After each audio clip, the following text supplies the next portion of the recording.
comme il aime à se le dire, est l'élu de Dieu et qu'il doit pouvoir gouverner l'humanité. Et pouvoir gouverner l'humanité, c'est apporter sans cesse une amélioration à la condition humaine, mais aussi à la condition de toute la société.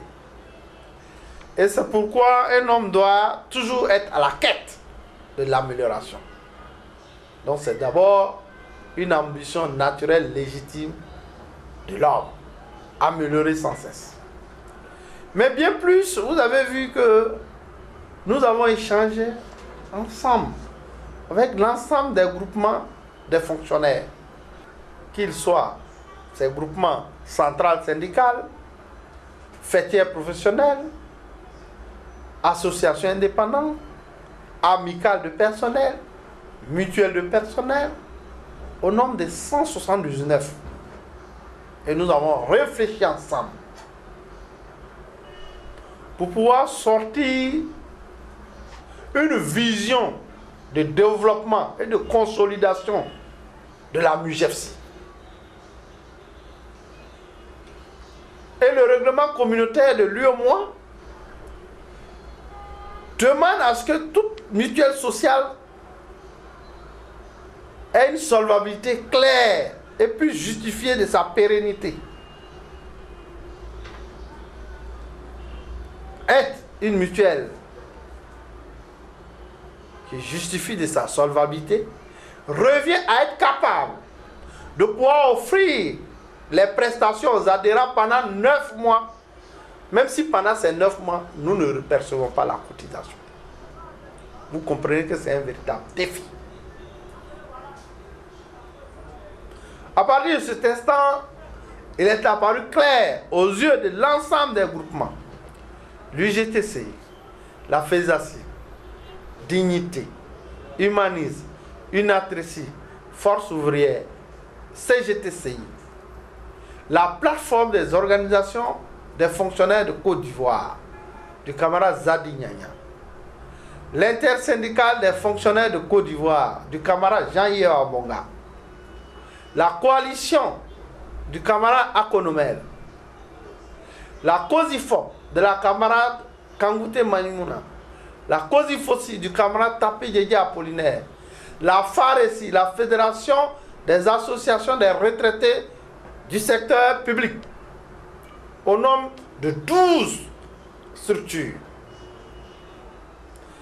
des groupements indépendants, tels que la Coordination nationale des directeurs d'école, de l'enseignement primaire préscolaire public de Côte d'Ivoire, tels que le syndicat des inspecteurs de l'enseignement primaire public de Côte d'Ivoire,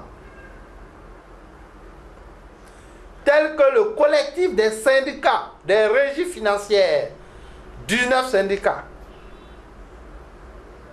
au nombre de 179, ont donc décidé de donner une dimension meilleure à la MUJEFSI. Et ils ont conçu un programme commun de gouvernance qui s'articule autour de 6 points. Le premier, du fait de la mise en œuvre de la couverture maladie universelle en Côte d'Ivoire, celle-ci sera la seule assurance qui va assurer la couverture de base pour tous les citoyens, y compris les fonctionnaires. À partir de cet instant, la MUJEFSI donc va muer ses prestations en des prestations complémentaires qui viendront se juxtaposer au-dessus de la couverture de la CMU, de la couverture maladie universelle. Et donc nous nous engageons à pouvoir élaborer une complémentaire obligatoire pour les fonctionnaires et agents de l'État en activité ou à la retraite qui puisse permettre, en la juxtaposant à la couverture de la CMU, que les fonctionnaires agents de l'État en activité ou à la retraite puissent conserver le même niveau de protection santé qu'actuellement. Le deuxième axe de travail du programme commun du groupe Union Solidarité Espoir, ce regroupement des 179 fêtières, associations et groupements, est que nous puissions accomplir une mission nouvelle à nous dédiée par l'IPS CNAM, qui est la mission d'organisme gestionnaire délégué, qui sera pour nous une mission technique de rectification des factures au regard des différentes conventions que la CMU et que l'IPS CNAM aura signées avec les hôpitaux et les cliniciens et les pharmacies. Le troisième axe de travail, il s'agit pour nous de toujours promouvoir la bonne gouvernance. Et cette bonne gouvernance, pour nous, consiste à toujours consacrer 80% de nos cotisations aux dépenses de santé. De travailler pour aller à la dématérialisation de nos prestations, pour éviter effectivement toutes ces difficultés liées au tirage de bons. Ainsi, à ce moment, la carte de l'adhérent deviendra un portefeuille médical qui va ouvrir ses droits dans un terminal qui sera donc à la disposition des médecins prescripteurs, des pharmacies agréées et des cliniques privées agréées par la MUGEPSI.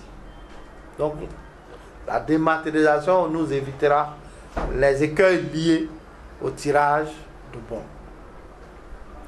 Nous devons aussi travailler à régler les difficultés qui restent. Vous voyez que souvent, les nouveaux fonctionnaires sont amenés à attendre 1 an, 2 ans, 3 ans avant d'avoir leur premier salaire que nous appelons le premier mandatement. Nous nous engageons effectivement à pouvoir faire en sorte qu'au bout de 6 mois, ces nouveaux fonctionnaires puissent bénéficier des prestations de la MUGEPSI dans l'attente de la perception de leur premier mandatement. Et nous devons travailler pour que les handicapés, qui sont recrutés depuis 1996 au niveau de la fonction publique, puissent avoir leur place tant au niveau des services de la MUGEPSI, mais au niveau d'un accompagnement spécial pour que effectivement ils sentent la solidarité de l'ensemble des 800 000 bénéficiaires de la MUGEPSI. Nous allons aussi travailler dans le cadre de la bonne gouvernance, de continuer pour faire en sorte que la transparence, la participation inclusive soient de mise, et aussi la veille citoyenne. Et dans cette optique, nous allons donc créer 14 autres délégations qui viendront donc compléter les 18 qui sont déjà existantes pour que les 32 sections électorales de la MUGEPSI soient couvertes de délégations régionales.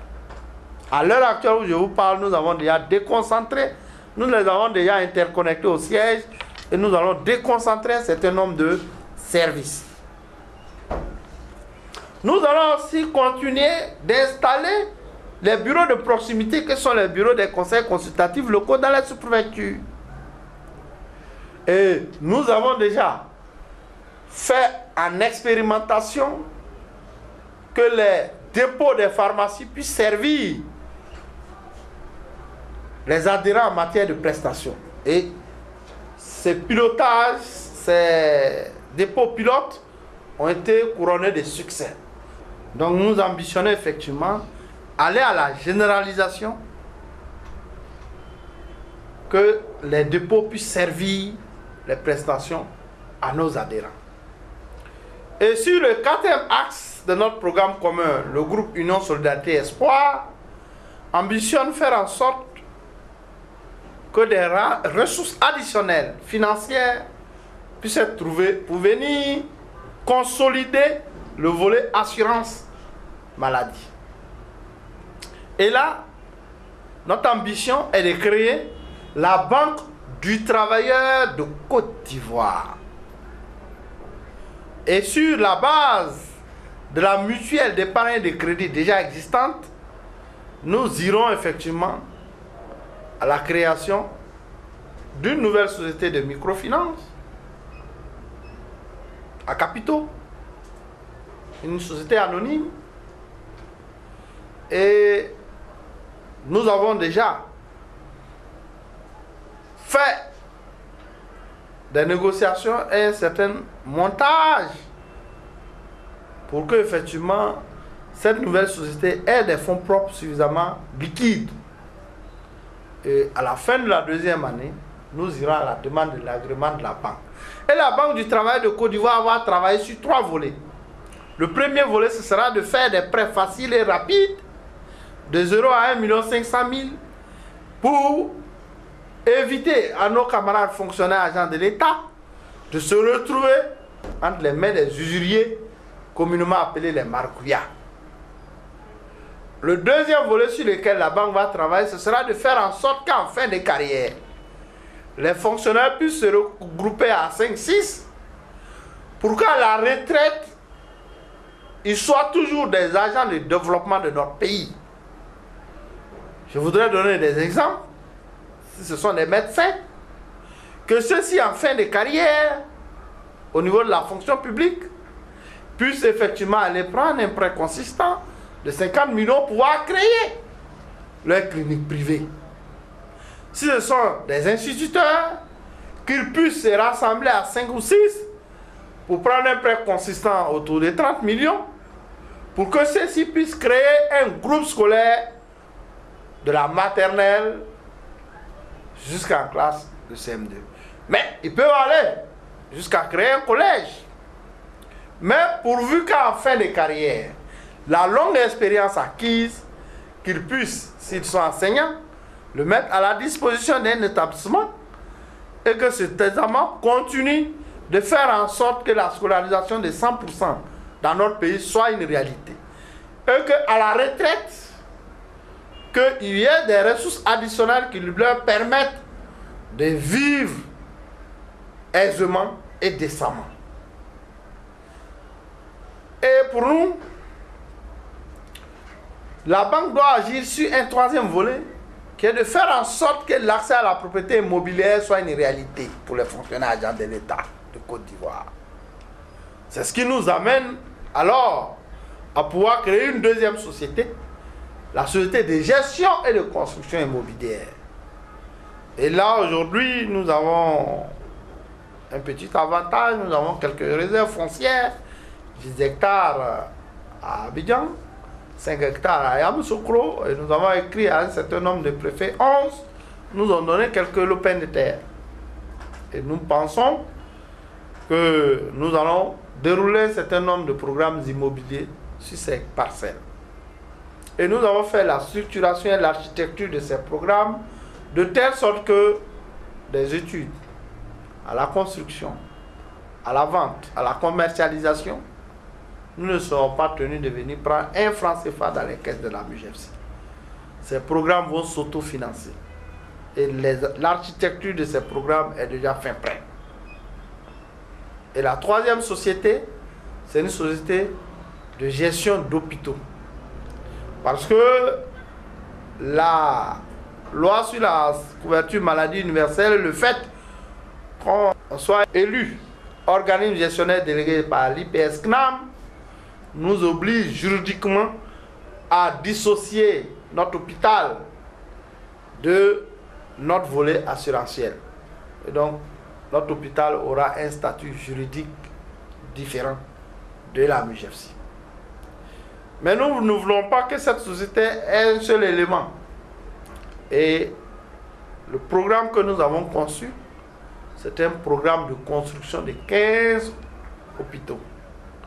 Et là encore, l'architecture est telle que nous n'aurons pas recours aux cotisations des mutualistes. Et nous nous engageons formellement et fermement de construire un hôpital à Abata, à Abidjan, de 2 hectares, un hôpital à Daloa, un hôpital à Bouaké et un hôpital à Korogo avant 2021. Mais c'est une chaîne de 15 hôpitaux que nous allons construire pour participer à l'élévation du niveau du plateau technique, mais aussi pour effectivement nous rapprocher de nos adhérents pour qu'ils aient des hôpitaux plus ou moins dédiés qui puissent leur permettre un meilleur suivi et un meilleur encadrement médical. Le 5e axe de ce programme commun, c'est d'aider la couverture maladie universelle à s'étendre. Et c'est vraiment important. Voyez-vous, les pays où il y a la couverture maladie universelle, tels que la France, la Belgique, l'Allemagne, l'espérance de vie aujourd'hui dans ces pays tourne autour de 80 ans. Mais nous pouvons observer, par ailleurs, que les pays là où il n'y a pas de couverture maladie universelle, l'espérance de vie est à des niveaux suffisamment faibles. Et c'est pourquoi nous, les fonctionnaires agents de l'État, qui avons la chance d'être couverts et qui avons la chance de pouvoir aller à la retraite de vivre 10 ans, 15 ans, nous sommes surpris qu'on nous dise que l'espérance de vie en Côte d'Ivoire est de 58 ans. Et donc, nous nous engageons à pouvoir faire en sorte que l'ensemble des résidents en Côte d'Ivoire puissent avoir cette couverture minimale pour qu'effectivement, dans 30 ans, 40 ans, nous puissions élever l'espérance de vie. Et plus longtemps nous vivons, plus longtemps nous avons des opportunités de nous faire pardonner par le Seigneur pour les péchés que nous commettons et de faciliter notre accès au paradis. Plus longtemps nous vivrons, plus longtemps nous allons participer au développement national de notre pays. Et plus longtemps nous vivrons, plus longtemps effectivement nous aurons l'avantage d'encadrer nos enfants et de leur permettre de pouvoir s'insérer plus aisément dans la société nationale. Mais en même temps, c'est aussi un challenge économique parce que la Banque mondiale a démontré que dans la mise en œuvre de la couverture maladie universelle, quand vous avez déjà couvert près de 40% de la population, votre indice de développement se trouve accru de 1,4. Donc, non seulement il y va de notre santé, de notre longévité, mais il y va du développement économique et social de notre pays. Sur le 6e engagement, qui est la consolidation de la structuration du mouvement mutualiste, il s'agit pour nous, à travers l'Union nationale de la mutualité de Côte d'Ivoire, de pouvoir élaborer une tarification nationale mutualiste homologuée par l'État et les cliniques privées de Côte d'Ivoire. Et pour nous, notre ambition, c'est d'obtenir une tarification mutualiste qui soit moins chère, au moins de 30% que la tarification ordinaire, la tarification standard. Et par l'obtention de cette tarification homologuée, vous verrez qu'elle sera aussi affichée à côté des prix standards et qui va nous éviter souvent les renchérissements de coûts des actes médicaux que nous voyons dans certaines cliniques, dans quelques cliniques privées actuellement. Et donc, voici l'ambitieux programme qui met en mouvement le groupe Union Solidarité Espoir fort de 179 groupements. Et donc, nous avons eu l'honneur et l'amitié d'être désignés par l'ensemble de ces structures à l'effet d'en assurer le présidium.